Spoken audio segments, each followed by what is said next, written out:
বউকে দেখলে আমরা কি বলবো? বউকে দেখলে আমরা কি বলবো? পারবা ইনশাআল্লাহ? এই যে পারবা? লাল কিন্তু ছোট বাচ্চা, ও যদি পারে সিরাজগঞ্জে ব্র্যান্ড তার প্রমাণ হয়ে যাবে যুবক ভাইরা, ঠিক কিনা বলো? সালাম দাও সবাইকে একটা। আসসালামু আলাইকুম ওয়া রাহমাতুল্লাহি ওয়া বারাকাতুহু। ওয়ালাইকুম আসসালাম ওয়া রাহমাতুল্লাহি ওয়া বারাকাতুহু। আরে ভাই, আপনারা ওকে অ্যাপ্রিশিয়েট করবেন। ও যখনই উত্তর দিয়ে দিবে, 1 নাম্বার নিয়ম, আপনারা সবাই মিলে বাঘের মতো বাঘের কণ্ঠে বলবেন। বলেন সবাই মারহাবা। আরেকবার বলেন সবাই মারহাবা। এই পিচ্চিকে আমরা ওয়েলকাম জানাই। আল্লাহ ওকে উত্তর দেওয়ার তৌফিক দান করুক। পড়েন সবাই আমিন। ওকে আমি খুব সহজভাবে প্রশ্ন করবো, আশা রাখবো সে পারবে। বলো তো, আমার নবীর গায়ের চামড়ার রং কেমন ছিল? পারবে?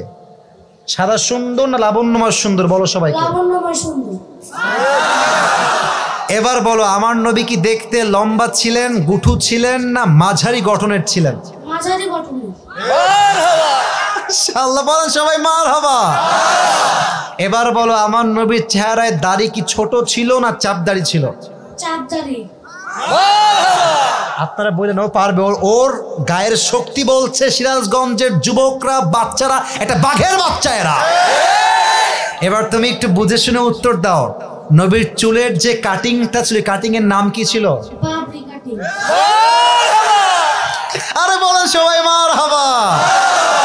এবার বলো তো, নবীর হাতের তালু কেমন ছিল? নবীর হাতের তালুটা এটা কি শক্ত ছিল না মোলায়েম ছিল? মোলায়েম ছিল। ওকে অপশন দিলে যে রাইট অপশন সেটাই সে চুজ করছে। বলেন সবাই মারহাবা। 1 নাম্বার সে পাস, 1 নাম্বার সাবজেক্ট শেষ। 2 নাম্বার বলো তো, আমার নবীর সম্মান আল্লাহ বোঝাবার জন্য যখন মালাকুল মত নবীর কাছে আসলেন, নবীর রূহ কি এসেই কবজ করলেন, নবীর কাছে পারমিশন চাইলেন? পারমিশন চাইলেন। বলেন সবাই মারহাবা। আচ্ছা বলো তো, নবীর আদর্শের ক্ষেত্রে নবী বাবা হিসেবে যখন ফাতেমাকে বিয়ে দিবেন, ফাতেমার কাছে এসে, এটা ওর জন্য বোঝা একটু কষ্টকর, তাই বোঝাবার স্বার্থে সহজ করছি। বাবা হিসেবে ফাতেমার কাছে এসে নবীজি কি বললেন বিয়ের ব্যাপারে? হ্যাঁ থামেন, না থামেন, বলবে। এসেই বললেন বিয়ে দিয়ে দিব, না তুমি রাজি আছো কিনা মা তাই বলো, কি বলেছেন? তুমি রাজি আছো কিনা? এর চাইতে সহজ আর হতে পারে না, ঠিক কিনা বলে?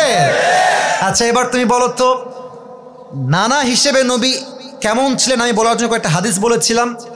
যখন হাসান হোসাইন আসতেন নানার কাছে, হাসান আর হোসাইন সালাম দিতেন আগে না নবী নিজেকে সালাম দিতেন? নবী দিতেন।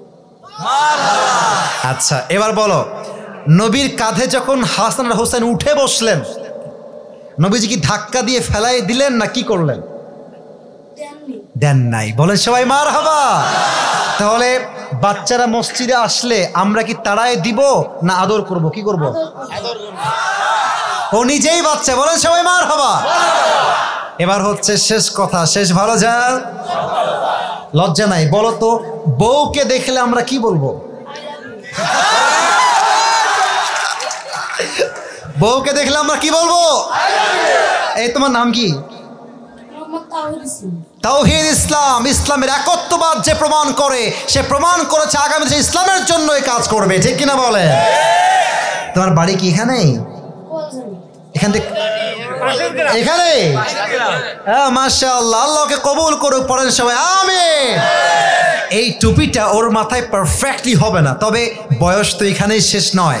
একদিন সে বড় হবে, একদিন এই চেয়ারে এই বাচ্চা কথা বলবে, ঠিক কিনা বলে? আল্লাহ তাওহীদ ইসলামকে। আরে ভাই, সিরাজগঞ্জের মানুষ যে আগেই বলেছিলাম সাহসী, ও কথা যখন বলেছে ওর মাঝে আমি সামান্য কোনো ভয় দেখতে পারি নাই, ঠিক কিনা বলে? আল্লাহকে ইসলামের সৈনিক হিসেবে কবুল এবং মঞ্জুর করুক। পড়েন সবাই আমিন। আমি টুপি যখন পরাবো, একজন বাঘের বাচ্চা যুবক দাঁড়িয়ে টুপি পরানোর সময় তাকবীর দিবেন। রেডি থাকেন, দেন তাকবীর দেন। কে আছেন?